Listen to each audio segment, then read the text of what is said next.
ಸಮಸ್ತ ವೀಕ್ಷಕರಿಗೆ ನಮಸ್ಕಾರ. ಆಗಸ್ಟ್ 1ರಿಂದ 7 ತನಕ ವಿಶ್ವದಾದ್ಯಂತ ವಿಶ್ವ ಸ್ತನ್ಯಪಾನ ಸಪ್ತಾಹವನ್ನಾಗಿ ಆಚರಿಸಲಾಗುತ್ತೆ. ಈ ಸಂದರ್ಭದಲ್ಲಿ ತಾಯಿಯ ಎದೆಹಾಲಿನ ಮಹತ್ವ, ಅದರ ಪ್ರಯೋಜನ ಹಾಗೂ ತಾಯಂದಿರಿಗೆ ಒಂದಷ್ಟು ಸಲಹೆ ಇವತ್ತಿನ ಸಂಚಿಕೆಯಲ್ಲಿ ನೀಡಲಿಕ್ಕಿದ್ದೇವೆ. ಇವತ್ತು ನಮ್ಮೊಂದಿಗಿದ್ದಾರೆ ಮಹೇಶ್ ಆಸ್ಪತ್ರೆಯ ತಜ್ಞ ಮಕ್ಕಳ ವೈದ್ಯರಾದಂತಹ ಡಾಕ್ಟರ್ ರಾಕೇಶ್ ಅಡಿಗ ಸರ್. ಬನ್ನಿ ನೇರವಾಗಿ ಅವರನ್ನ ಕಾರ್ಯಕ್ರಮಕ್ಕೆ ಆತ್ಮೀಯವಾಗಿ ಸ್ವಾಗತಿಸೋಣ. ಡಾಕ್ಟರ್ ನಮಸ್ತೆ, ಕಾರ್ಯಕ್ರಮಕ್ಕೆ ಆತ್ಮೀಯ ಸ್ವಾಗತ. ಡಾಕ್ಟರ್, ಮೊದಲನೇದಾಗಿ ಈಗ ವಿಶ್ವ ಸಪ್ತಾಹ ಏನ್ ನಡೀತಾ ಇದೆ, ಯಾವ ಉದ್ದೇಶಕ್ಕಾಗಿ ಇದನ್ನ ಮಾಡಲಾಗುತ್ತೆ ಹಾಗೂ ಈ ಬಾರಿಯ ಥೀಮ್ ಏನಿದೆ ಅಂತ? ಜೀವನದಲ್ಲಿ ಸುಸ್ಥಿರ ಆರಂಭಕ್ಕಾಗಿ ಸ್ತನಪಾನ ಏನು ಕೆಲಸ ಮಾಡುತ್ತದೆ ಎಂಬುದನ್ನು ಬಲಪಡಿಸಿ. ಏನಂದ್ರೆ ಈಗ ಮಗು ಹುಟ್ಟಿದ 1 ಗಂಟೆ ಒಳಗೆ ಸ್ತನಪಾನ ಪ್ರಾರಂಭಿಸಬೇಕು. ಮಗು ಹುಟ್ಟಿ 6 ತಿಂಗಳು ಮುಗಿಯೋವರೆಗೆ ಬರೇ ಸ್ತನಪಾನವನ್ನು ಮಾಡಬೇಕು. ಅದು ಬಿಟ್ಟು ಬೇರೆ ಯಾವ ನೀರು, ಆಹಾರ, ಹಾಲು, ಬೇರೆ ಹಾಲನ್ನು ಕೊಡಬಾರದು, ಕಡ್ಡಾಯವಾಗಿ ಕೊಡಬಾರದು. ಅದು ಆದ್ಮೇಲೆ 2 ವರ್ಷ ಮಗು ಮುಗಿಯೋವರೆಗೆ ಸ್ತನಪಾನವನ್ನು ಕಂಟಿನ್ಯೂ ಮಾಡ್ಕೊಂಡು ಹೋಗ್ಬೇಕು. ಈ ಎಲ್ಲ ಇದು ಏನು ಗೈಡ್ಲೈನ್ಸ್, ಏನು ಥೀಮ್ ಉಂಟು, ಏನು ರೂಲ್ಸ್ ಉಂಟು, WHO ಮಾಡಿರುವುದು ಅದನ್ನು ಬಲಪಡಿಸ್ಬೇಕು, ಅದನ್ನು ಕಡ್ಡಾಯವಾಗಿ ಮಾಡಬೇಕು ಅಂತ ಹೇಳುವ, ಅದು ಎಲ್ಲರನ್ನು ಎಜುಕೇಟ್ ಮಾಡಬೇಕು. ಹೆಲ್ತ್ ವರ್ಕರ್ಸು ಮತ್ತೆ ಜನರಲ್ ಪಾಪ್ಯುಲೇಷನ್ನು, ಆಮೇಲೆ ತಾಯಂದಿರನ್ನು ಎಜುಕೇಟ್ ಮಾಡ್ಬೇಕಂತ ಈ ಸಪ್ತಾಹದಲ್ಲಿ ಪ್ರೋಗ್ರಾಮ್ ಹಾಕೊಂಡಿದ್ದೇವೆ. ಓಕೆ, ಈಗ ಕೆಲವೊಂದು ಸಂದರ್ಭದಲ್ಲಿ ಏನಂತ ಹೇಳಿದ್ರೆ, ತಾಯಿಗೆ ಜ್ವರ ಏನಾದ್ರೂ ಬಂದಿದ್ರೆ ಅಂತಹ ಸಂದರ್ಭದಲ್ಲಿ ಮಗುವಿಗೆ ಹಾಲು ಉಣಿಸೋದು ಎಷ್ಟು ಸುರಕ್ಷಿತ ಅಂತ ಹೇಳಿ? ಈಗ ಜ್ವರ ಕಾಮನ್ ಆಗಿ ಬರುವಂತದ್ದು ತಾಯಂದ್ರಿಗೆ ವೈರಲ್ ಇನ್ಫೆಕ್ಷನ್, ವೈರಲ್ ಜ್ವರ. ಅದು ಮಗುವಿಗೆ ಹರಡದಿದ್ದಾಗೆ ಕೆಲವು ಜಾಗ್ರತೆಗಳನ್ನು ತಾಯಂದ್ರು ಮಾಡ್ಬೇಕಂದ್ರೆ ಕೈ ತೊಳೆದು ಮಗುವನ್ನು ಮುಟ್ಟಬೇಕು, ಸೋಪು ಮತ್ತೆ ನೀರಲ್ಲಿ. ಆಮೇಲೆ ಮಗುವನ್ನು ಹಾಲು ಉಣಿಸುವಾಗ ಮೂಗನ್ನು ಮುಚ್ಚಿಕೊಳ್ಬೇಕು. ಇಂಥದ್ದೆಲ್ಲ ಜಾಗ್ರತೆ ವಹಿಸಿ ಮಗು ತಾಯಿ ಹಾಲನ್ನು ಕಂಟಿನ್ಯೂ ಮಾಡಬೇಕು. ತಾಯಿ ಹಾಲಿಂದ ಯಾವ ರೀತಿಯ ವೈರಲ್ ಇನ್ಫೆಕ್ಷನ್ ಮಗುವಿಗೆ ಬರುವುದಿಲ್ಲ. ಅಂದ್ರೆ ಆ ಸಂದರ್ಭದಲ್ಲಿ ಹಾಲು ಉಣಿಸ್ಲೇಬೇಕು. ಇಲ್ಲದಿದ್ರೆ ಏನಾಗ್ತದೆ, ಮಗುಗೆ ಹಾಲು ಉಣಿಸ್ತಾ ಇದ್ರೆ ಬೇರೆ ಹಾಲು ಕೊಟ್ರೆ ಮಗುವಿಗೆ ಆ ಬೇರೆ ಹಾಲಿಂದ ಅಥವಾ ನೀರಿಂದ ಮಗುವಿಗೆ ಈ ರೋಗಾಣುಗಳು ಮಗುವಿಗೆ ಬಂದು ಮಗುವಿಗೆ ಸಿವಿಯರ್ ಇನ್ಫೆಕ್ಷನ್ ಅಂದ್ರೆ ಸೋಂಕು ಬರುವ ಚಾನ್ಸಸ್ ಇರುತ್ತೆ. ಅದಕ್ಕೆ ಬರೇ ತಾಯಿ ಹಾಲನ್ನೇ ಕಂಟಿನ್ಯೂ ಮಾಡ್ಕೊಂಡು ಹೋಗ್ಬೇಕು. ಈಗ ತಾಯಿ ಹಾಲಿನಿಂದ ಅಂದ್ರೆ ಜ್ವರ, ಶೀತ ಆತರ ಅಂದ್ರೆ ಬರುವ ಸಾಧ್ಯತೆ ಇರುವುದಿಲ್ಲ ಮಗುವಿಗೆ? ಇಲ್ಲ, ಆ ರೀತಿ ತಾಯಿ ಹಾಲಿಂದ ಡೈರೆಕ್ಟ್ ಆಗಿ ಈ ವೈರಲ್ ಫೀವರ್, ಶೀತ, ಕೆಮ್ಮ, ಜ್ವರ ಅಥವಾ ವಾಂತಿ ಭೇದಿ ಅಥವಾ ನಿಮೋನಿಯಾ ಅಂತದ್ ಕಾಯಿಲೆಗಳು ಬರುವುದಿಲ್ಲ. ಓಕೆ, ಕೆಲವೊಂದು ತಾಯಂದಿರಿಗೆ ಔಷಧಿಗಳನ್ನ ತಗೊಳ್ತಾರೆ. ಅಂತಹ ತಾಯಂದಿರು ಯಾವೆಲ್ಲ ರೀತಿ ಮುನ್ನೆಚ್ಚರಿಕೆಗಳನ್ನ ವಹಿಸಬೇಕಾಗುತ್ತೆ? ಈಗ ನೋಡಿ, ಈಗ ಕಾಮನ್ ಆಗಿ ನಮ್ಮಲ್ಲಿ ಪೇರೆಂಟ್ಸ್ ಹಾಲು ಉಣಿಸುವ ಪೇರೆಂಟ್ಸ್ ತಾಯಂದಿರು ಬಂದು ಕೇಳುದು, ನಾವು ಶೀತಕ್ಕೆ ತಗೊಳ್ಳುವ ಮಾತ್ರೆ ತಗೊಳ್ಬಹುದಾ, ಆಂಟಿಬಯೋಟಿಕ್ ತಗೊಳ್ಬಹುದಾ, ಅಥವಾ ಇದು ಯಾವುದು BP ಮಾತ್ರೆ ತಗೊಳ್ಬಹುದಾ, ಶುಗರ್ ಇದ್ದು ಮಾತ್ರೆ ತಗೊಳ್ಬಹುದಾ, ಹಾಗೆಲ್ಲ ಕೇಳ್ತಾರೆ. ಈಗ ಕಾಮನ್ ಆಗಿ ಈಗ ಆಂಟಿಬಯೋಟಿಕ್ ಇರಲಿ, ಶೀತದ್ದು, ಕೆಮ್ಮದ್ದು, ಜ್ವರದ್ದು ಮದ್ದಿರಲಿ, ಅದನ್ನ ನಾವು ಮಕ್ಕಳಿಗೆ ಸಹ ಕೊಡುವಂತ ಮೆಡಿಸಿನ್. ಆಮೇಲೆ ತಾಯಿಯ ಹಾಲಲ್ಲಿ ಪ್ರಮಾಣ ಏನುಂಟ, ಔಷಧಿ ತುಂಬಾ ಕಡಿಮೆ ಇರುವುದರಿಂದ ಮಗುಗೆ ಏನು ಇಫೆಕ್ಟ್ ಆಗುದಿಲ್ಲ. ಇನ್ನು ಹಾಗೆ ಕೆಲವು ಔಷಧಿಗಳು ರ್ಯಾರ್ ಅಂದ್ರೆ ಅರ್ಗೋಟಮೈನ್ ಇರ್ಬೋದು, ಸ್ಟ್ಯಾಟಿನ್ಸ್ ಅಂತ ಹೇಳ್ತೇವೆ, ಈ ಕೊಲೆಸ್ಟ್ರಾಲಿಗೆ ಕೊಡುವಂತದ್ದು, ಮೈಗ್ರೇನಿಗೆ ಕೊಡುವಂತದ್ದು ಅರ್ಗೋಟಮೈನ್ಸ್, ಅವೆಲ್ಲ ಹಾಲು ಉತ್ಪತ್ತಿಯನ್ನು ಕಮ್ಮಿ ಮಾಡ್ತವೆ. ಅಂತ ಆಂಫಿಟಮೈನ್ ಇರ್ಬೋದು, ಅವೆಲ್ಲ ಕೊಡ್ಬಾರ್ದು, ತಾಯಿಗೆ ಕೊಡ್ಬಾರ್ದು. ಹಾಲು ಉತ್ಪತ್ತಿ ಕಮ್ಮಿ ಆಗುತ್ತೆ. ಮತ್ತೆ ಆಂಟಿ ಕ್ಯಾನ್ಸರ್ ಮೆಡಿಸಿನ್ಸ್ ಇರುತ್ತೆ, ಅದು ಮಗುವಿಂದ ತಾಯಿಯ ಹಾಲಿಂದ ಮಗುವಿಗೆ, ಅಥವಾ ಆಂಟಿ ಸೈಕೋಟಿಕ್ ಮೆಡಿಸಿನ್ಸ್ ಕೆಲವು ತಾಯಿ ಹಾಲಿಂದ ಮಗುಗೆ ಹೋಗಿ ಮಗುಗೆ ತೊಂದರೆ ಬರ್ಬೋದು. ಆವಾಗ ಮಗುವಿಗೆ ತಾಯಿ ಹಾಲು ಉಣಿಸ್ಬಾರ್ದು. ಆಮೇಲೆ ಕೆಲವು ಮೆಡಿಸಿನ್ಸ್ ತುಂಬಾ ಕಮ್ಮಿ ಸೈಡ್ ಎಫೆಕ್ಟ್ ಇರುವಂತದ್ದು ಮೆಡಿಸಿನ್ಗಳು ತಗೊಳ್ಳುವಾಗ ತಾಯಿ ಮಗುವಿಗೆ ಹಾಲು ಉಣಿಸಿ ಮತ್ತೆ ಮಗು ನಿದ್ರೆ, ಈಗ ಒಂದು ನಿದ್ರಾವಸ್ಥೆಗೆ ಒಂದು 4 ಗಂಟೆ ಹೋಗ್ತದೆ ಅಂತ ಆದ್ರೆ ಹಾಲು ಉಣಿಸಿ ಮತ್ತೆ ಮೆಡಿಸಿನ್ ತಗೊಂಡು ಮ್ಯಾನೇಜ್ ಮಾಡಬೇಕು. ಈಗ ಕೆಲವರು ಅಂದ್ರೆ ಒಂದು ಮಗುವಿಗೆ ಹಾಲು ಸಾಕಾಗುದಿಲ್ಲ ಅಂತ ಹೇಳ್ತಾರೆ. ಅಂತಹ ಸಂದರ್ಭದಲ್ಲಿ ಅವಳಿ ಮಕ್ಕಳಿಗೆ ಟ್ವಿನ್ಸ್ ಇದ್ರೆ ಅವ್ರಿಗೆ ಸಾಕಾಗುತ್ತಾ? ಟ್ವಿನ್ಸ್ ಇದ್ರೆ ತಾಯಿ ಹಾಲು ಮಗುಗೆ ಸಾಕಾಗ್ತದೆ. ನಾವು ತಾಯಂದ್ರಿಗೆ ಹೇಳ್ತೇವೆ, ಈಗ ಒಟ್ಟಿಗೆ ಬರೇ ತಾಯಿ ಮಾತ್ರ ಇರುವುದಿಲ್ಲ, ಒಟ್ಟಿಗೆ ಸಪೋರ್ಟಿಗಾಗಿ ತಾಯಿಯ ಅಮ್ಮ ಅಥವಾ ತಾಯಿಯ ಹಸ್ಬೆಂಡ್ ಅಂದ್ರೆ ಮಗುವಿನ ತಂದೆ ಇದ್ದೇ ಇರ್ತಾರೆ. ಸೊ ಅವರಿಗೆ ನಾವು ಹೇಳ್ತೇವೆ, ಈಗ ಒಂದು ಮಗು ಹಾಲು ಕುಡಿಸುವಾಗ ಇನ್ನೊಂದು ಮಗು ಹಾಲು ಕೇಳಿದರೆ ಸೊ ಇನ್ನೊಂದು ಸೈಡ್ ಬ್ರೆಸ್ಟಿಗೆ ಇನ್ನೊಬ್ರು ಯಾರು ಒಂದ್ ಸೈಡ್ ತಾಯಿ ಹಿಡ್ಕೊಂಡು ಹಾಲು ಕುಡಿಸ್ತಾ ಇದ್ರೆ ಇನ್ನೊಂದ್ ಸೈಡ್ ಬೇರೆ ಪೇರೆಂಟ್ಸ್ ಹಾಲು ಕುಡಿಸ್ಬೋದು. ಮತ್ತೆ ಹಾಲು ಬೇಕಾಗುವಷ್ಟು ಮಗುವಿಗೆ, ಎರಡೂ ಮಕ್ಕಳಿಗೆ ಬೇಕಾಗುವುದು. ಯಾಕೆ ನಾವು 3 ಮಕ್ಳಿಗೆ ಸಹ ಬರೇ ತಾಯಿ ಹಾಲು ಕೊಟ್ಟದ್ದು ಉಂಟು. ಕೆಲವು ಸರಿ 3 ಮಕ್ಳು ಹುಟ್ಟುತ್ತಾರೆ, 4 ಮಕ್ಳಿಗೂ ಬರೇ ತಾಯಿ ಹಾಲು ಕೊಟ್ಟದ್ದು ಉಂಟು. ಸಾಕಾಗ್ತದೆ, 6 ತಿಂಗಳು ಸಾಕಾಗ್ತದೆ. 6 ತಿಂಗಳು 2 ವರ್ಷದವರೆಗೆ ಕಂಟಿನ್ಯೂ ಮಾಡ್ಕೊಂಡು ಹೋಗ್ತೇವೆ. 6 ತಿಂಗಳು ಎಂಡ್ ಆಗದರೆ ಬೇರೆ ಯಾವ ಹಾಲು ಕೊಡುದಿಲ್ಲ, ಸಾಕಾಗ್ತದೆ. ಮಗುದು ತೂಕ ಒಳ್ಳೆ ಬರ್ತದೆ, ಮೂತ್ರ ಸರಿ ಪಾಸ್ ಮಾಡ, ತಾಯಿಗೆ ಮೋಟಿವೇಟ್ ಮಾಡ್ಬೇಕು. ಅಂದ್ರೆ ಆ ಸಂದರ್ಭದಲ್ಲಿ ತಾಯಿ ಏನಾದ್ರೂ ವಿಶೇಷವಾದ ಆಹಾರನ ತಗೊಳ್ಬೇಕಾ, ಅಂದ್ರೆ ಜಾಸ್ತಿ ಆಗ್ಲಿಕ್ಕೆ ಹಾಲು ಉತ್ಪಾದನೆ? ಆಹಾರದಿಂದ ತಾಯಿಯ ಹಾಲು ಕ್ವಾಂಟಿಟಿ ಇಂಪ್ರೂವ್ ಆಗುದಿಲ್ಲ.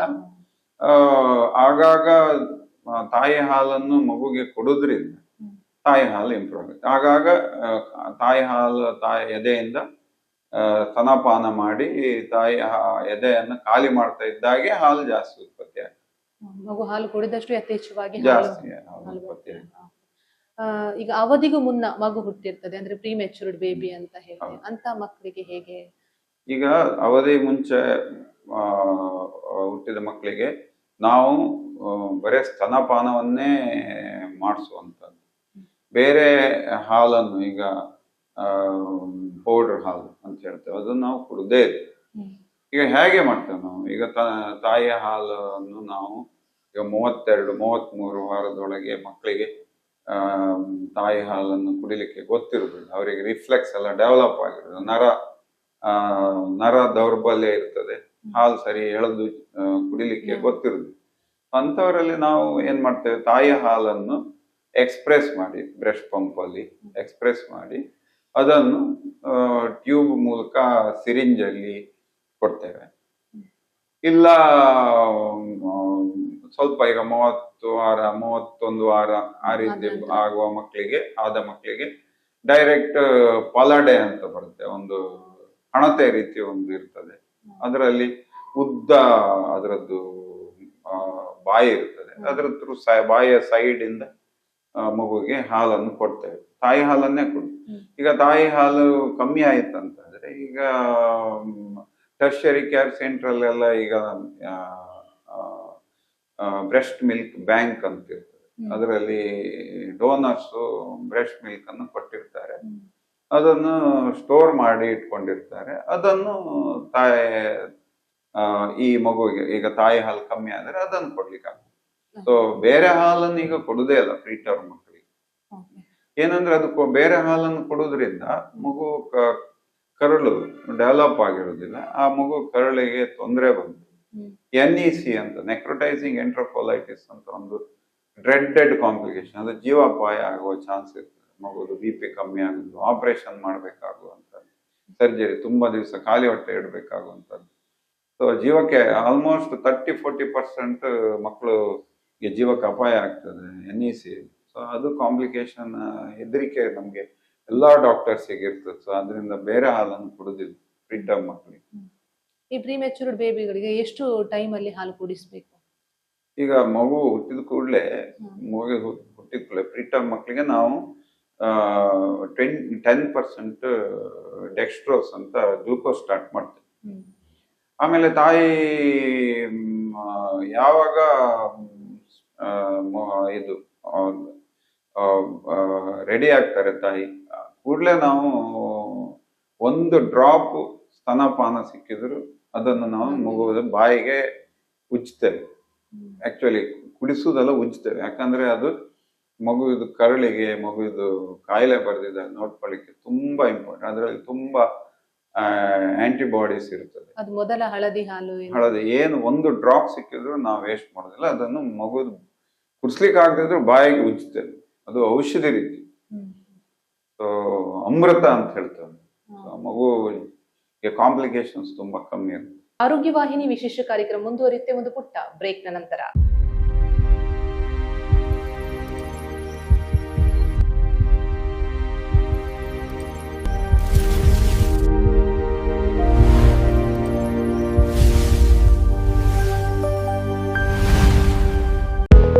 ನಿಮ್ಮ ಆರೋಗ್ಯ ಸೇವೆಯಲ್ಲಿ ನಾವಿದ್ದೇವೆ ರೌಂಡ್ ದಿ ಕ್ಲಾಕ್. OPDಯಿಂದ ICU ತನಕ ಗುಣಮಟ್ಟದ ಟ್ರೀಟ್ಮೆಂಟ್. ಗ್ರಾಮೀಣ ಭಾಗದ ಜನರಿಗೆ ಆರೋಗ್ಯ ಸೇವೆ.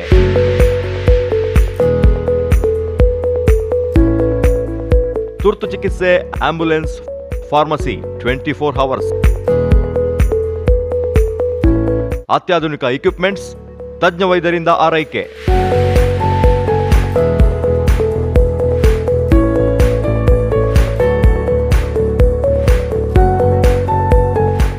ಮಹೇಶ್ ಆಸ್ಪತ್ರೆ, ಆರೋಗ್ಯ ಮತ್ತು ಆರೈಕೆಯ ನಮ್ಮ ಮೊದಲ ಆದ್ಯತೆ.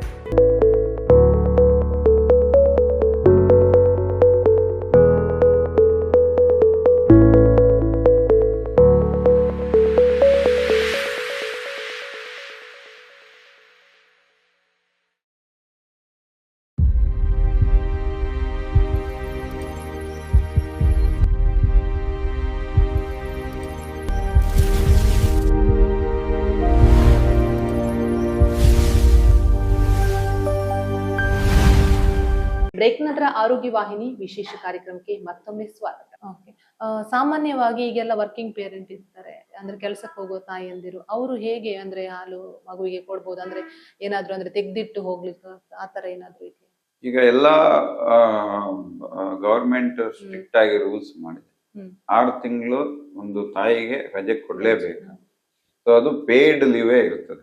ಸೊ 6 ತಿಂಗಳು ಎಂಡ್ ಆಗಲ್ವರೆಗೆ ನೋ ಪ್ರಾಬ್ಲಮ್. 6 ತಿಂಗಳು ಎಂಡ್ ಆಗಲ್ವರೆಗೆ ಎಕ್ಸ್ಕ್ಲೂಸಿವ್ ಬ್ರೆಸ್ಟ್ ಫೀಡ್ ಕೊಡ್ಲೇಬೇಕು. ಸೊ ಅದಾದ್ಮೇಲೆ ಬೇರೆ, ಈಗ ಅವರು ತಾಯಿ ಕೆಲ್ಸಕ್ಕೆ ಹೋಗ್ತಾ ಇದ್ರೆ ತಾಯಿ ಹಾಲನ್ನು 2 ವರ್ಷದವರೆಗೆ ಬೇರೆ ಹಾಲು ಅಥವಾ ಬೇರೆ ಆಹಾರದೊಟ್ಟಿಗೆ ಕಂಟಿನ್ಯೂ ಮಾಡ್ಕೊಂಡು ಹೋಗ್ಬೇಕು. ಈಗ ಅವರು ಕೆಲ್ಸಕ್ಕೆ ಹೋಗುವಾಗ ಅವರು ತಾಯಿ ಹಾಲನ್ನು ಬ್ರೆಸ್ಟ್ ಪಂಪ್ ಅಲ್ಲಿ ತೆಗೆದು ಅದನ್ನು ಆಲ್ಮೋಸ್ಟ್ ಒಂದು 4-5 ಗಂಟೆ ಹೊರಗಿಡ್ಬೋದು. 24 ಗಂಟೆ ಫ್ರಿಜ್ ಡೋರ್ ಅಂತ ಹೇಳ್ತಲ್ಲ ಅದರಲ್ಲಿ ಇಡ್ಬೋದು.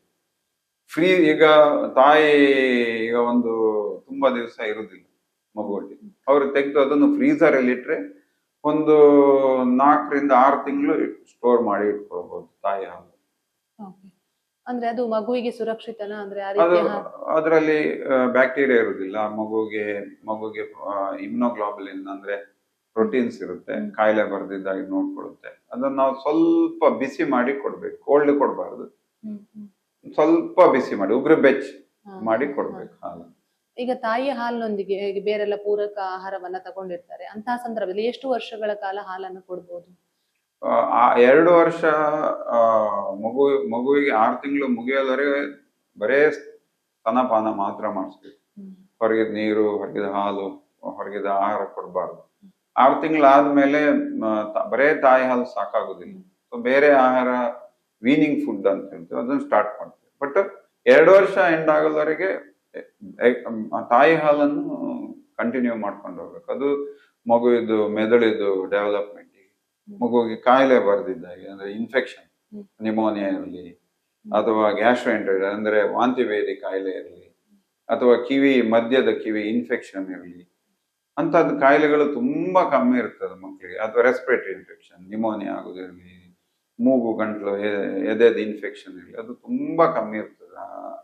2 ವರ್ಷದವರೆಗೆ ತಾಯಿ ಹಾಲನ್ನು ಕಂಟಿನ್ಯೂ ಮಾಡ್ಕೊಂಡು ಹೋಗ್ಬೇಕು. ಮತ್ತೆ ಒಬೆಸಿಟಿ, ನಾವು ತುಂಬಾ ಮಕ್ಕಳನ್ನ ನೋಡ್ತೇವೆ, ವೇಟ್ ತುಂಬಾ ಅತಿಯಾಗಿ ಜಾಸ್ತಿ ಆಗುತ್ತೆ.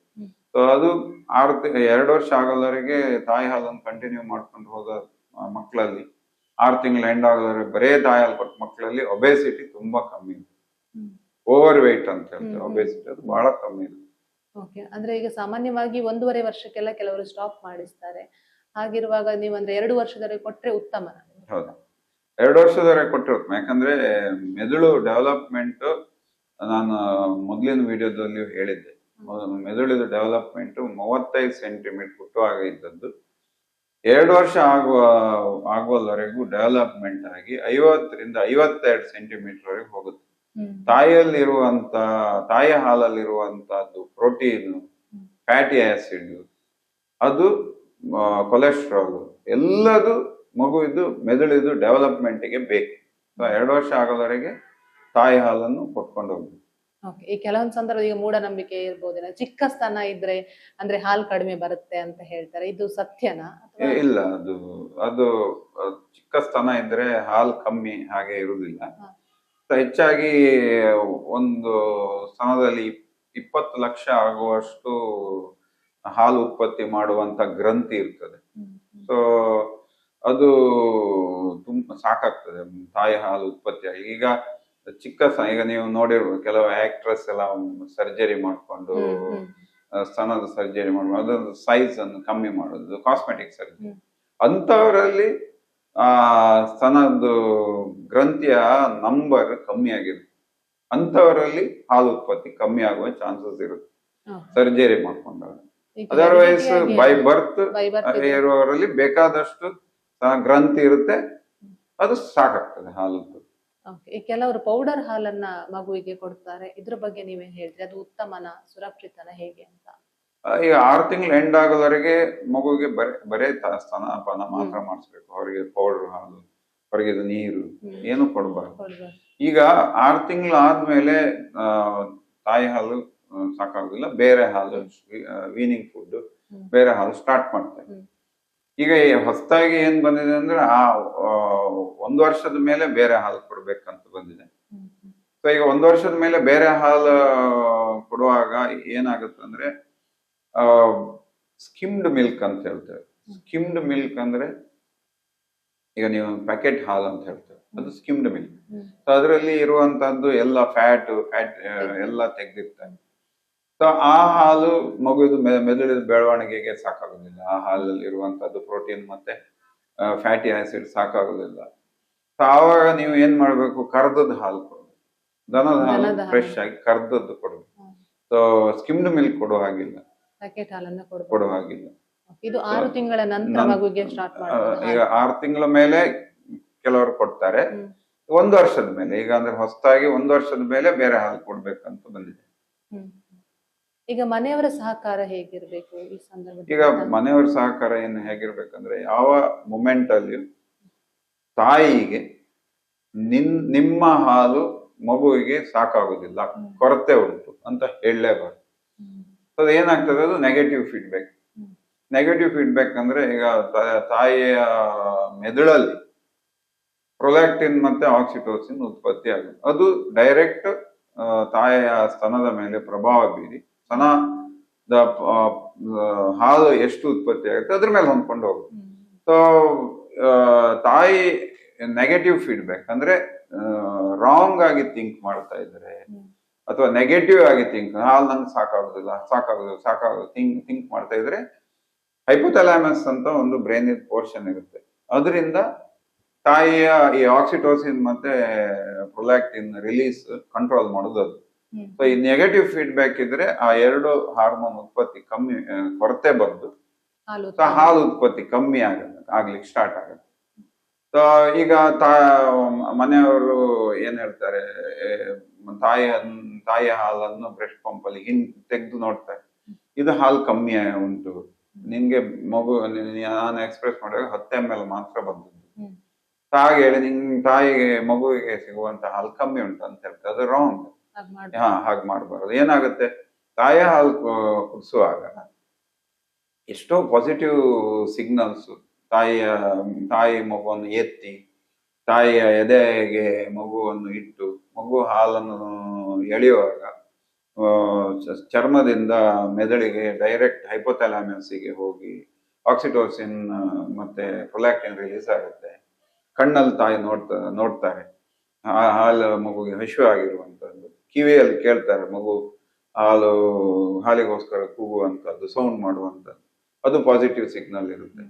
ಆಮೇಲೆ ತಾಯಿ ಆಲೋಚನೆ ಮಾಡ್ತಾರೆ, ಮಗುಗೆ ಬರೀ ತಾಯಿ ಹಾಲು ಕೊಡೋದ್ರಿಂದ ನಾವು ತಾಯಿಗೆ ಎಜುಕೇಟ್ ಮಾಡಿರ್ತೇವೆ, ತಾಯಿ ಹಾಲು ಮಗು ಕೊಡೋದ್ರಿಂದ ಎಲರ್ಜಿ ಕಮ್ಮಿ, ಇನ್ಫೆಕ್ಷನ್ ಕಮ್ಮಿ, ಆಮೇಲೆ ಮೆದುಳು ಡೆವಲಪ್ಮೆಂಟ್ಗೆ ಬೇಕು, ಮುಂದೆ ದೊಡ್ಡ ದೊಡ್ಡ ಕಾಯಿಲೆಗಳು ಬರುವುದಿಲ್ಲ ಮಗುಗೆ ಅಂತ ಎಜುಕೇಟ್ ಮಾಡ್ತಾರೆ. ಆ ಎಜುಕೇಟ್ ಮಾಡಿರುವಂತದ್ದು ಪಾಸಿಟಿವ್. ಅವೆಲ್ಲದೂ ಇರುವುದಿಲ್ಲ. ಯಾವ್ದು ನೀವು ಬ್ರೆಸ್ಟ್ ಪಂಪ್ ಅಲ್ಲಿ ಹಾಲು ಕೊಡುವಾಗ ಅದು ಬರೀ ಮೆಕ್ಯಾನಿಕಲ್ ಇರುತ್ತೆ. ಸೊ ಆವಾಗ ಆಕ್ಸಿಟೋಸಿನ್ ಮತ್ತೆ ಪ್ರೊಲ್ಯಾಕ್ಟಿನ್ ಹಾರ್ಮೋನ್ ಅಷ್ಟು ಉತ್ಪತ್ತಿ ಆಗುದಿಲ್ಲ. ಸೊ ಅದರಿಂದ ಬ್ರೆಸ್ಟ್ ಪಂಪ್ ಇಂದ ಹಾಲು ಬಂದದ್ದು ಕಮ್ಮಿಯೇ ಇರುತ್ತೆ. ಮಗು ಡೈರೆಕ್ಟ್ ಆಗಿ ಹಾಲು ಕುಡಿಯೋದು ತುಂಬಾನೇ ಜಾಸ್ತಿ ಇರುತ್ತೆ. ಈಗ 150-200 ml ಮಗುಗೆ ಡೈರೆಕ್ಟ್ ಹಾಲು, ಅದೇ ಮಗುಗೆ ಡೈರೆಕ್ಟ್ ಹಾಲು ಮಗು ಕುಡಿಯುವಾಗ ಬಂದ್ರೆ ನೀವು ಬ್ರೆಸ್ಟ್ ಪಂಪ್ ಅಲ್ಲಿ 15-20 ml ಬರುತ್ತೆ. ಅದು ಆವಾಗ ಏನಾಗುತ್ತೆ, ರಾಂಗ್ ಥಿಂಕಿಂಗ್ ಆಗುತ್ತೆ. ಸೊ ತಾಯಿ ಎಣಿಸ್ಕೊಳ್ತಾರೆ ಹಾಲು ನಂಗೆ ಕುಡಿಸುವಾಗ ಬರುದಿಲ್ಲ, ಸೊ ಮಗು ಹಾಲು ಸಾಕಾಗುದಿಲ್ಲ. ಸೊ ಅದು ನೆಗೆಟಿವ್ ಫೀಡ್ಬ್ಯಾಕ್, ಹಾಲು ಉತ್ಪತ್ತಿ ಕಮ್ಮಿ ಆಗ್ತಾ ಹೋಗುತ್ತೆ. ಅದು ಮಾಡಬಾರ್ದು. ಒಟ್ಟಿಗಿರುವವರು ಯಾವಾಗ್ಲೂ ಹಾಲು ಕಮ್ಮಿ ಅಂತ ಮಗುಗೆ ತಾಯಿಗೆ ಹೇಳಲೇಬಾರ್ದು. ಅದಾದ್ಮೇಲೆ ತಾಯಿ ಹಾಲು ಕುಡಿಸುವಾಗ ಒಟ್ಟಿಗಿರೋರು ಸಪೋರ್ಟಿವ್ ಆಗಿರ್ಬೇಕು, ಮಗುವನ್ನು ಹಿಡಿದು ಕೊಡುವಂತದ್ದು ತಾಯಿಗೆ. ಆಮೇಲೆ ತಾಯಿಗೆ ಕೂತ್ಕೊಳ್ಳಿಕ್ಕೆ ಬೇಕಾಗುವಂತದ್ದು ಸವಲತ್ತು ಮಾಡಿಕೊಡುವ, ಬೆನ್ನೋವು ಬರ್ದಿದ್ದಾಗಿ. ಆಮೇಲೆ ಮಗು ಹಾಲು ಕೇಳಿದಾಗ, ಈಗ ತಾಯಿ ಏನಾದ್ರು ತುಂಬಾ ನಿದ್ರಾವಸ್ಥೆಯಲ್ಲಿದ್ದಾಗ ತಾಯಿಗೆ ಹೆಲ್ಪ್ ಮಾಡುವಂತದ್ದು ಅಂತದ್ದೆಲ್ಲ. ಮತ್ತೆ ತಾಯಿಗೆ ಒಳ್ಳೆ ಆಹಾರ ಕೊಡುವಂಥದ್ದು. ಈಗ ಏನ್ ಹೇಳ್ತಾರೆ, ಈಗ ಸಾಮಾನ್ಯ ಜನರು ಒಟ್ಟಿಗಿರೋರು ಹೇಳ್ತಾರೆ, ಈಗ ಮೊಸರು ಕೊಟ್ರೆ, ಹಾಲು ಕೊಟ್ರೆ ತಾಯಿಗೆ ಮಗುಗೆ ಶೀತ ಆಗುತ್ತೆ. ರಾಂಗ್. ಹಣ್ಣು ಕೊಟ್ರೆ ತಾಯಿಗೆ ಯಾವ್ದು ಬಾಳೆಹಣ್ಣು, ಮೂಸಂಬಿ, ಕಿತ್ಲೆ ಅದು ಕೊಟ್ರೆ ತಾಯಿಗೆ ಶೀತ ಆಗುತ್ತೆ. ಸೊ ಅದು ರಾಂಗ್. ಸೊ ಆಮೇಲೆ ಈಗ ತಾಯಿಗೆ ಈ ಬೇಳೆ ಕಾಳು ಕೊಟ್ರೆ ವಾಯು ಆಗ್ತದೆ. ಸೊ ಮಗುಗೂ ಸಹ ಹೊಟ್ಟೆ ನೋವು ಬರುತ್ತೆ. ಆಮೇಲೆ ಈಗ ನಾನ್ ವೆಜ್ ಅಥವಾ ಒಳ್ಳೆ ಫಿಶ್, ಈಗ ಮರ್ಕ್ಯೂರಿ ಇರುವಂತದ್ದು ಫಿಶ್ ಅಲ್ಲ, ಮರ್ಕ್ಯೂರಿ ಕಂಟಾಮಿನೇಟೆಡ್ ಫಿಶ್ ಇರುತ್ತೆ, ಅದು ಕೊಡಬಾರ್ದು. ಒಳ್ಳೆ ಫಿಶ್, ನಾನ್ ವೆಜ್ ಕೊಡೋದ್ರಿಂದ ತಾಯಿ ಹಾಲು ಉತ್ಪತ್ತಿಗೆ, ತಾಯಿ ಹೆಲ್ತಿಗೆ ಇಂಪಾರ್ಟೆಂಟ್. ಅದು ಯಾವುದು ರಿಸ್ಟ್ರಿಕ್ಟ್ ಮಾಡಬಾರ್ದು. ತಾಯಿಗೆ ಹಾಲು, ಮೊಸರು, ಹಣ್ಣು, ಮೀನು, ಮೊಟ್ಟೆ, ಮಾಂಸ ಎಲ್ಲದನ್ನು ಕೊಟ್ಕೊಂಡು ಹೋಗ್ಬೇಕು. ನೀರು, ಬೇಕಾದಷ್ಟು ನೀರು ಕೊಟ್ಕೊಂಡು ಹೋಗ್ಬೇಕು. ಆಹಾರದಲ್ಲಿ ಯಾವುದೇ ಬದಲಾವಣೆಗಳು ತುಂಬಾ ಬದಲಾವಣೆ ಮಾಡಿ. ಮರ್ಕ್ಯೂರಿ ಇರುವಂತದ್ದು ಆಲ್ಕೋಹಾಲ್ ಸೇವನೆ ಮಾಡಬಾರ್ದು. ಈಗ ನಿಮ್ಗೆ ಗೊತ್ತಿರ್ಬೋದು, ತುಂಬಾ ಲೇಡೀಸ್ ಕೆಲವರು ಆಲ್ಕೋಹಾಲ್ ಕನ್ಸ್ಯೂಮ್ ಮಾಡ್ತಾರೆ. ಆಲ್ಕೋಹಾಲ್ ಕುಡಿಬಾರ್ದು. ಆಮೇಲೆ ಮರ್ಕ್ಯೂರಿ ಇರುವಂತದ್ದು ಫಿಶ್ಗಳು ತಿನ್ಬಾರ್ದು. ಆರೋಗ್ಯ ವಾಹಿನಿ ವಿಶೇಷ ಕಾರ್ಯಕ್ರಮ ಮುಂದುವರಿತೆ ಒಂದು ಪುಟ್ಟ ಬ್ರೇಕ್ ನ ನಂತರ.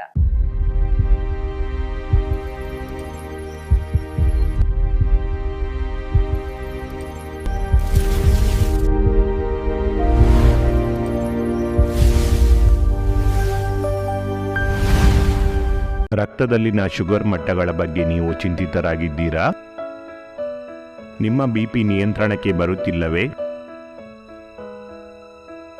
ನಿಮ್ಮ ಥೈರಾಯ್ಡ್ ಸಮಸ್ಯೆಗಳಿಗೆ ನೀವು ಸರಿಯಾದ ಸಲಹೆಗಳನ್ನು ಪಡೆಯುತ್ತಿಲ್ಲ ಅಂತ ಅನಿಸುತ್ತಿದೆ? ಹಾಗಾದರೆ ಮಹೇಶ್ ಆಸ್ಪತ್ರೆ ಬ್ರಹ್ಮಾವರದಲ್ಲಿರುವ ಡಯಾಬಿಟಿಕ್, ಹೈಪರ್ಟೆನ್ಷನ್ ಮತ್ತು ಥೈರಾಯ್ಡ್ ಕ್ಲಿನಿಕ್ಗಳಿಗೆ ಭೇಟಿ ನೀಡಿ.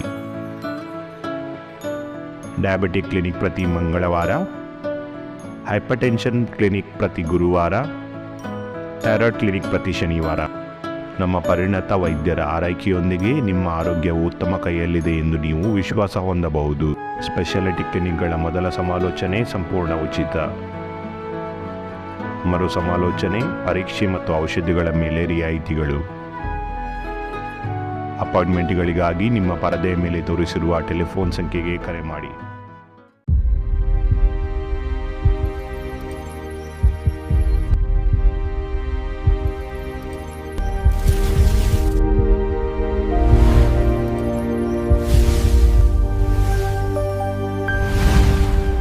ಬ್ರೇಕ್ ಕನ್ನಡದ ಆರೋಗ್ಯ ವಾಹಿನಿ ವಿಶೇಷ ಕಾರ್ಯಕ್ರಮಕ್ಕೆ ಮತ್ತೊಮ್ಮೆ ಸ್ವಾಗತ. ಈಗ ಅಂದ್ರೆ ಹೊಸದಾಗಿ ಈಗ ಮಗು ಆಗಿರುತ್ತೆ ಅಂದ್ರೆ ಮನೆಯವರ ಸಪೋರ್ಟ್ ಸಹ ಬೇಕು ಅಂತ ಹೇಳ್ತೀರಿ. ಹೀಗಿರುವಾಗ ಅಂದ್ರೆ ಕೆಲವೊಂದ್ಸಲ ಸ್ತನದಲ್ಲಿ ಬಿರುಕು ಬರುವಂತದ್ದು, ನೋವು ಕಾಣಿಸಿಕೊಳ್ಳೋ, ಗಟ್ಟಿ ಆಗುವಂತದ್ದು, ಇಂತಹ ಸಂದರ್ಭದಲ್ಲಿ ಅದು ಹೇಗೆ ಆಗುತ್ತೆ ಮತ್ತೆ ಮುಂಜಾಗ್ರತೆ ಏನಾದ್ರೂ ಕ್ರಮ ಉಂಟಾ? ಮಗುವಿಗೆ ಆ ಸಂದರ್ಭದಲ್ಲಿ ಹೇಗೆ ಹಾಲು ಉಣಿಸ್ಬೇಕು ಅಂತ? ಈಗ ಸ್ತನದ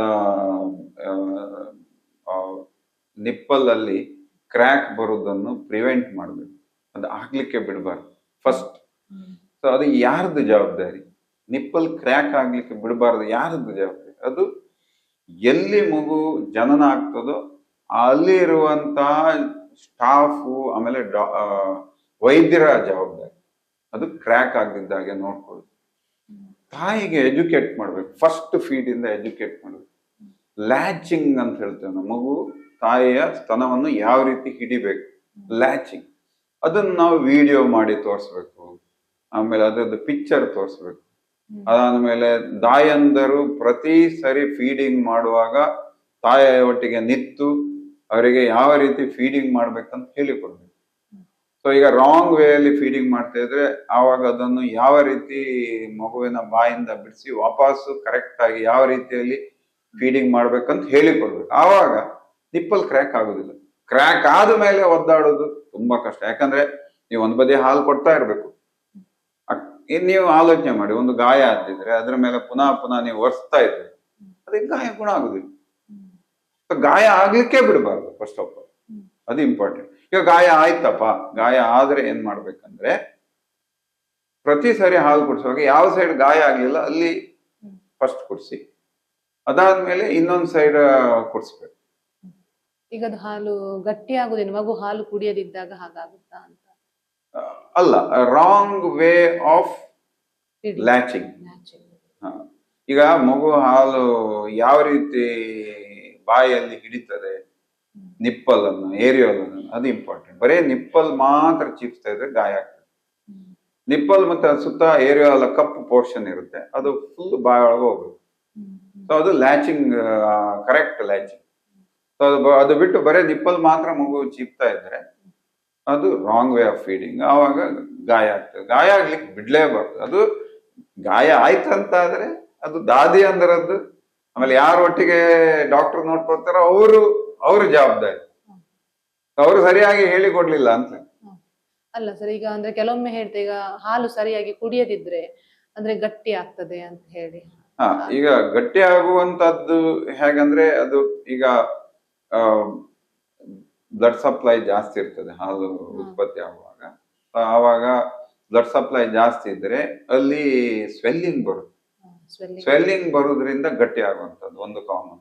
ಆವಾಗ ಏನ್ ಮಾಡ್ಬೇಕಂದ್ರೆ, ಗಟ್ಟಿ ಆಯ್ತು ಅಂತ ಆದ್ರೆ ಏನ್ ಸಮಸ್ಯೆ ಅಂದ್ರೆ ಮಗುವಿಗೆ ಲ್ಯಾಚಿಂಗ್ ಮಾಡೋದು ಕಷ್ಟ ಆಗುತ್ತೆ. ಅದ್ರ ನಿಪ್ಪಲ್ ಸುತ್ತ ಏರಿಯಾ ಗಟ್ಟಿ ಇರುವಾಗ ಮಗು ಹಿಡಿಯೋದು ಕಷ್ಟ ಆಗುತ್ತೆ.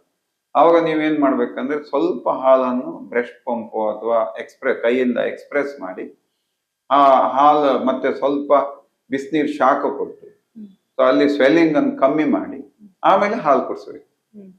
ಸೊ ಆವಾಗ ಮಗು ಈಸಿಯಾಗಿ ಹಾಲು ಕುಡಿಯೋ ಚಾನ್ಸ್, ಹಾಲು ಕುಡಿಲಿಕ್ಕೆ ಆಗುತ್ತೆ. ಮತ್ತೆ ಹಾಲು ಕುಡಿಸಿ ಆದ್ಮೇಲೆ ಕೋಲ್ಡ್ ಕಂಪ್ರೆಸ್ ಅಂದ್ರೆ ಆವಾಗ ಕೋಲ್ಡ್ ಕಂಪ್ರೆಸ್ ಕೊಡು. ಆವಾಗ ಬ್ಲಡ್ ವೆಸಲ್ಸ್ ತುಂಬಾ ಬಂದು ಬ್ಲಡ್ ಸಪ್ಲೈ ತುಂಬಾ ಜಾಸ್ತಿ ಆಗಿ ಅಲ್ಲಿ ಸ್ವೆಲ್ಲಿಂಗ್ ಕಮ್ಮಿ ಆಗ್ತಾ ಹೋಗುತ್ತೆ. ಫಸ್ಟ್ ಎಂಗಾರ್ಜ್ಮೆಂಟ್ ಅಂತ ಹೇಳ್ತೇವೆ ನಾವು, ಅದು ಇದ್ರೆ ಫಸ್ಟ್ ಬಿಸಿನೀರ್ ಶಾಖ ಹಾಲು ಕೊಡ್ಬೇಕಾದ್ರೆ ಮೊದಲು ಹಾಲು ಕುಡಿಸಿ ಆದ್ಮೇಲೆ ಐಸ್ ಪ್ಯಾಕ್ ಇಡ್ಬೇಕು.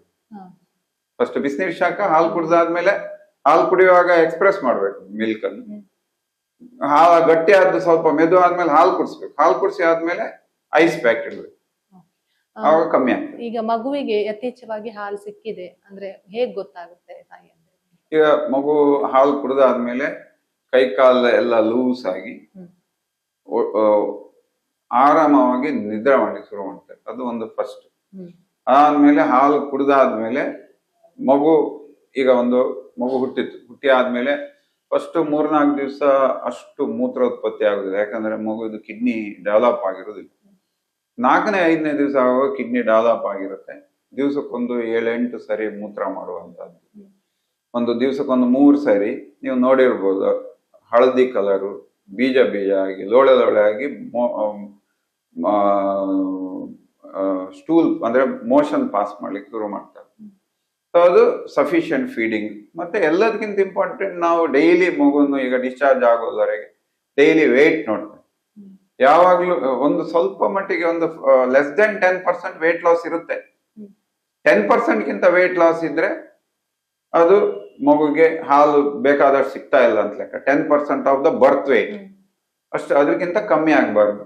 ಮತ್ತೆ ಕೆಲವು ಡೇಂಜರಸ್ ಸಿಂಪ್ಟಮ್ಸ್ ಇರುತ್ತೆ ಮಗುಗೆ ಹಾಲು ತುಂಬಾ ಕಮ್ಮಿ ಇದ್ರೆ. ಅಂದ್ರೆ ನೀವು ಆಂಟಿರಿಯರ್ ಫಂಟನೆಲ್ ಅಂತ ನೆತ್ತಿಯಲ್ಲಿ ಮೆದು ಪೋರ್ಷನ್ ಇರ್ತದೆ ಮಗುವಿಗೆ, ಅದು ತುಂಬಾ ಒಳಗೆ ಹೋದ್ರೆ, ಕಣ್ಣು ಅಡಿ ಒಳಗೆ ಹೋದ್ರೆ, ನಾಲಿಗೆ ಫುಲ್ ಡ್ರೈ ಇದ್ರೆ, ಮೂತ್ರ ದಿವ್ಸಕ್ಕೊಂದ್ಸರಿ ಮಾಡುದು ಅಥವಾ ಮಾಡದೇ ಇರೋದು, ಅವೆಲ್ಲ ಡೇಂಜರಸ್ ಸೈನ್ಸ್ ಇದ್ರೆ ಜಾಗ್ರತೆ ಮಾಡುದು. ಈಗ ಮಗು ಹಾಲು ಕುಡಿಯದಿದ್ರೆ ಅಂದ್ರೆ ಯಾವ ಸಂದರ್ಭದಲ್ಲಿ ಅಂದ್ರೆ ಡಾಕ್ಟರ್ ಅನ್ನ ಕನ್ಸಲ್ಟ್ ಮಾಡ್ಬೇಕಾಗುತ್ತೆ? ಈಗ ಮಗು ಹಾಲು ಕುಡಿದೇ ಇದ್ರೆ ಇಮಿಡಿಯೇಟ್ ಅದು ಡೇಂಜರಸ್ ಸೈನ್. ಸೊ ಈಗ ಮಗು ಆಕ್ಟಿವ್ ಇದ್ದು ಕೈಕಾಲು ತುಂಬಾ ಅಲ್ಲಾಡ್ಸೋದು, ಬೇರೆ ಏನಾದ್ರು ಕೊಟ್ರೆ ಕೈಯನ್ನು ಸರಿಯಾಗಿ ಎಳೆದು ಚೀಪು ಅಂತ, ಮಗುದು ಲ್ಯಾಚಿಂಗು ಮತ್ತೆ ಕುಡಿಯುವಂತದ್ದು ಫೋರ್ಸ್ ಎಲ್ಲದು ಸರಿ ಇದ್ದು ತಾಯಿಯ ಎದೆಗೆ ಹಾಲನ್ನು ಇಟ್ಟಾಗ ಹಾಲು ಸರಿ ಕುಡಿದೇ ಇದ್ರೆ ಮಗು ಸ್ಟೇಬಲ್ ಉಂಟಂತ ಲೆಕ್ಕ. ಸೊ ಅದು ಡೇಂಜರ್ ಸೈನ್ ಅಲ್ಲ. ಅದೇ ಈಗ ಮಗುವನ್ನು ಎದೆಗಿಟ್ಟಾಗ ಹಾಲು ಎದೆಯನ್ನು ಹಿಡಿದೇ ಇರುದು, ಮಗು ಹಾಲು ಚಿಪ್ಪದೇ ಇರುದು, ಮಗು ಕೈಕಾಲೆಲ್ಲ ಫುಲ್ ಲೂಸ್ ಇರುವಂತದ್ದು, ಆಮೇಲೆ ಮಗು ಎಷ್ಟೊತ್ತಾದ ನಿದ್ರಾವಸ್ಥೆಯಲ್ಲಿ ಇರುವಂತದ್ದು, ಹಾಲನ್ನು ಎಳೆದು ಚಿಪ್ಪದೇ ಇರೋದು, ಅದೆಲ್ಲ ಡೇಂಜರ್. ಅದು ಏನ್ ಹೇಳ್ತದೆ ಅಂದ್ರೆ ಮಗುಗೆ ಇನ್ವೇಸಿವ್ ಇನ್ಫೆಕ್ಷನ್, ಅಂದ್ರೆ ದೇಹದಲ್ಲಿ ಇನ್ಫೆಕ್ಷನ್, ರೋಗಾಣು ಸ್ಪ್ರೆಡ್ ಆಗಿದೆ, ಅದು ಡೇಂಜರಸ್ ಸೈನ್. ಅಥವಾ ಬ್ಲಡ್ ಶುಗರ್ ತುಂಬಾ ಡೌನ್ ಆಗಿದೆ, ಅಥವಾ ಕೆಲವು ರ್ಯಾರ್ ಮೆಟಬಾಲಿಕ್ ಡಿಸಾರ್ಡರ್ಸ್ ಅಥವಾ ಹಾರ್ಟ್ ಇದು ತೊಂದರೆಗಳೆಲ್ಲ ಇರುತ್ತೆ. ಅಂತದ್ದು ಪರಿಸ್ಥಿತಿಯಲ್ಲಿ ಮಗು ಹಾಲು ಸರಿ ಕುಡಿಯೋದಿಲ್ಲ, ಅದು ಡೇಂಜರಸ್ ಸೈನ್. ಇಮಿಡಿಯೇಟ್ ಆಸ್ಪತ್ರೆ ಬರ್ಬೇಕು. ಅಂದ್ರೆ ಎಷ್ಟು ದಿನದ ಅಂದ್ರೆ ಒಂದು ದಿವಸ? ಇಮಿಡಿಯೇಟ್ ಎಮರ್ಜೆನ್ಸಿ ವಾರ್ಡಿ ಬರ್ಬೇಕು. QL ಸಹ ಕಾಯಬಾರ್ದು. ಈಗ ಡಾಕ್ಟರ್ ಅಪಾಯಿಂಟ್ಮೆಂಟ್ 1 ಗಂಟೆ ಬಿಟ್ಟು ಉಂಟು, ಅಥವಾ ಡಾಕ್ಟರ್ ಆದಿತ್ಯವಾರ ಸಿಗುದಿಲ್ಲ, ಡಾಕ್ಟರ್ 8 ಗಂಟೆ ರಾತ್ರಿ 8 ಗಂಟೆ ಮೇಲೆ ಸಿಗುದಿಲ್ಲ, ಅಥವಾ ಬೆಳಿಗ್ಗೆ 9 ಗಂಟೆವರೆಗೆ ಸಿಗುದಿಲ್ಲ, ಹಾಗೆ ಕಾಯ್ಲಿಕ್ಕಿಲ್ಲ. ಇಮಿಡಿಯೇಟ್ ಎಮರ್ಜೆನ್ಸಿ ವಾರ್ಡಿ ಬರ್ಬೇಕು. ಅಂದ್ರೆ ಅದ್ರ ತಾಯಿಯ ಆರೋಗ್ಯದ ಮೇಲೆ ಏನೋ ಅಂದ್ರೆ ಪರಿಣಾಮ ಆ ರೀತಿ ಆಗುದಿಲ್ಲ? ತಾಯಿ ಆರೋಗ್ಯದಿಂದ ಮಗುವಿಗೆ ಇನ್ಫೆಕ್ಷನ್ ಆದ್ರಿಂದ, ಅಥವಾ ಬ್ಲಡ್ ಶುಗರ್ ಕಮ್ಮಿ ಆದ್ರಿಂದ, ಅಥವಾ ಮೆಟಬಾಲಿಕ್ ಡಿಸಾರ್ಡರ್, ಹಾರ್ಟ್ ಪ್ರಾಬ್ಲಮ್, ಅಥವಾ ಶ್ವಾಸಕೋಶದಲ್ಲಿ ನಿಮೋನಿಯಾ, ಉಸಿರಾಟದ ತೊಂದರೆ ಹಾಗೇನಾರಾಗಿ ಆ ರೀಸನ್ಗೆ ಮಗು ಡಲ್ ಆಗಿ ಹಾಗಾಗಿರೋದು. ಇಮಿಡಿಯೇಟ್ ಆಸ್ಪತ್ರೆ ಬರ್ಬೇಕಾ. ಡಾಕ್ಟರ್, ಈಗ ಹೊಸ ತಾಯಂದಿರಿಗೆ ನಿಮ್ಮ ಸಲಹೆಗಳೇನು ಪ್ರಮುಖವಾಗಿ ಹೇಳೋದಾದ್ರೆ? ಮಗು ಹುಟ್ಟಿದ ಕೂಡಲೇ ತಾಯಿಯ ಹಾಲನ್ನು 1 ಗಂಟೆ ಒಳಗೆ ಕುಡಿಸ್ಲಿಕ್ಕೆ ಸ್ಟಾರ್ಟ್ ಮಾಡಬೇಕು. 6 ತಿಂಗಳು ಎಂಡ್ ಆಗೋದವರೆಗೆ ಮಗು ಬರೇ ತಾಯಿ ಹಾಲೇ ಕೊಡ್ಬೇಕು. ಹೊರಗಿದ ನೀರು, ಹೊರಗಿದ ಹಾಲು, ಹೊರಗಿದ ಅನ್ನ ಏನು ಕೊಡಬಾರ್ದು. 2 ವರ್ಷದವರೆಗೆ ತಾಯಿ ಹಾಲನ್ನು ಕಂಟಿನ್ಯೂ ಮಾಡ್ಕೊಂಡು ಹೋಗ್ಬೇಕು ಬೇರೆ ಆಹಾರದೊಂದಿಗೆ. ಆಮೇಲೆ ಈಗ ಮಗುಗೆ ನೀವು ಮಗು ತಾಯಿ ಹೊಟ್ಟೆಯೊಳಗಿರುವಾಗಲೇ ಜನನ ಪೂರ್ವವೇ ತಾಯಿಯ ಹಾಲು ಯಾವ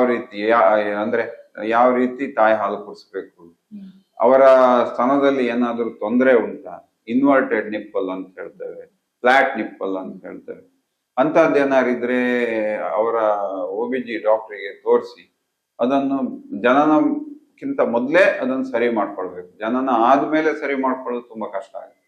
ಅಂದ್ರೆ ಮೊದಲಿಗೆ ಕನ್ಸಲ್ಟ್ ಮಾಡಿ. ಅಂದ್ರೆ ಅದು ಯಾವ ಸಂದರ್ಭದಲ್ಲಿ, ಅಂದ್ರೆ ಎಷ್ಟು ತಿಂಗಳಾದ ನಂತರ? ಅದು ಇನಿಷಿಯಲ್ ಯಾವಾಗ ಪ್ರೆಗ್ನೆಂಟ್ ಅಂತ ಹೇಳ್ತಾರೋ ಆವಾಗ ಅವರ ಬ್ರೆಸ್ಟ್ ಅಲ್ಲಿ ಏನಾದ್ರು ತೊಂದರೆ ಉಂಟಂತಾದ್ರೆ ಇಮಿಡಿಯೇಟ್ ಹೇಳ್ಬೇಕು. ಅಂದ್ರೆ ಆವಾಗ್ಲೇ ಅವರು ರೆಡಿ ಆಗಬೇಕು. ಸರ್, ಈಗ ಡಾಕ್ಟರ್, ಕೊನೆಯದಾಗಿ ನಡೀತಾ ಇದೆ ವಿಶ್ವ ಸ್ತನ್ಯಪಾನ ಸಪ್ತಾಹ. ಇದರ ಬಗ್ಗೆ ಅಂದ್ರೆ ಈ ಸಂದರ್ಭದಲ್ಲಿ ನೀವು ಜನರಿಗೆ ನೀಡುವಂತಹ ಸಂದೇಶ ಏನು? ಅದೇ ಈ ಸರಿ ಇರುವಂತದ್ದು ಥೀಮ್ ಎಂತ ಅಂದ್ರೆ, ಈಗ ಏನು ಹಾಲು ತಾಯಿ ಹಾಲಿಂದ ಏನೇನು ಅಡ್ವಾಂಟೇಜ್ ಉಂಟು, ಅದನ್ನು ಯಾವ ರೀತಿ ತಾಯಿ ಮಗುವಿಗೆ ಕೊಡ್ಬೇಕು, ಅದು ಏನು ಆಲ್ರೆಡಿ ಪ್ರೂವ್ ಆಗಿದೆ, ಅದರಿಂದ ಬೆನಿಫಿಟ್ ಎಲ್ಲ ಏನು ಉಂಟು ಅದೆಲ್ಲ ಪ್ರೂವ್ ಆಗಿದೆ, ಅದನ್ನು ಇಂಪ್ಲಿಮೆಂಟ್ ಮಾಡ್ಬೇಕಂತ ಸ್ಟ್ರಿಕ್ಟ್ ಆಗಿ ಇಂಪ್ಲಿಮೆಂಟ್ ಮಾಡಿ. ಸ್ಟ್ರಿಕ್ಟ್ ಅಂದ್ರೆ ಈಗ ಮಗು ಹುಟ್ಟಿದ ಕೂಡಲೇ ಸ್ತನಪಾನ ಕೊಡುವಂತ, ಆಮೇಲೆ ಮಗುಗೆ 6 ತಿಂಗಳು ಎಂಡ್ ಆಗೋದವರೆಗೆ ಬರೇ ಸ್ತನಪಾನ ಮಾತ್ರ ಕೊಡ್ಬೇಕು. ಅದಾದ್ಮೇಲೆ 2 ವರ್ಷದವರೆಗೆ ಸ್ತನಪಾನ ಕಂಟಿನ್ಯೂ ಮಾಡ್ಬೇಕು. ಅದಾದ್ಮೇಲೆ ಮಗುಗೆ ಹಾಲು ಉಣಿಸುವಾಗ ಏನೇನೇನೇನು ಕಷ್ಟಗಳು ತಾಯಿಗೆ ಬರುತ್ತೆ ಅದನ್ನೆಲ್ಲ ಒಟ್ಟಿಗೆ ಇರುವಂತ ದಾದಿಯಂದರು ಅಥವಾ ಡಾಕ್ಟರ್ ಅದನ್ನು ಪರಿಹಾರ ಕೊಟ್ಟು ಅವರಿಗೆ ಕರೆಕ್ಟ್ ಆಗಿ ಗೈಡೆನ್ಸ್ ಕೊಟ್ಟು ಬರೇ ಹಾಲನ್ನು 6 ತಿಂಗಳು ಉಣಿಸುವ ಹಾಗೆ ಮಾಡ್ಬೇಕು. ಸಪೋರ್ಟಿವ್ ಆಗಿರ್ಬೇಕು ಇಡೀ ಕಮ್ಯುನಿಟಿ, ಇಡೀ ಡಾಕ್ಟರ್ ಕುಟುಂಬ, ಇಡೀ ಫ್ಯಾಮಿಲಿ, ಆಮೇಲೆ ಇಡೀ ಪ್ರಪಂಚದ ಜನರು ಎಲ್ಲರೂ ಸಪೋರ್ಟಿವ್ ಆಗಿ ಇರಬೇಕು. ಡಾಕ್ಟರ್, ತಾಯಿ ಹಾಲಿನ ಮಹತ್ವ ಹಾಗೂ ಅದರ ಪ್ರಯೋಜನದ ಬಗ್ಗೆ ಬಹಳಷ್ಟು ಮಾಹಿತಿಯನ್ನ ನಮ್ಮ ವೀಕ್ಷಕರಿಗೆ ತಿಳಿಸಿಕೊಟ್ಟಿದ್ದಕ್ಕಾಗಿ ಧನ್ಯವಾದಗಳು. ಪ್ರಿಯ ವೀಕ್ಷಕರೇ, ವಿಶ್ವದಾದ್ಯಂತ ನಡೆಯುವ ಆಗಸ್ಟ್ 1 ರಿಂದ 7 ತನಕ ನಡೆಯುವ ವಿಶ್ವ ಸ್ತನ್ಯಪಾನ ಸಪ್ತಾಹದ ಅಂಗವಾಗಿ ತಾಯಿ ಹಾಲಿನ ಮಹತ್ವ ಹಾಗೂ ಆರೈಕೆ ಬಗ್ಗೆ ಬಹಳಷ್ಟು ಉಪಯುಕ್ತ ಮಾಹಿತಿಯನ್ನ ಈ ಸಂಚಿಕೆಯಲ್ಲಿ ತಿಳಿದುಕೊಂಡ್ವಿ. ಮುಂದಿನ ಸಂಚಿಕೆಯಲ್ಲಿ ಮತ್ತೊಂದು ಉಪಯುಕ್ತ ಮಾಹಿತಿಯೊಂದಿಗೆ ಮತ್ತೆ ಭೇಟಿಯಾಗೋಣ. ನಮಸ್ಕಾರ.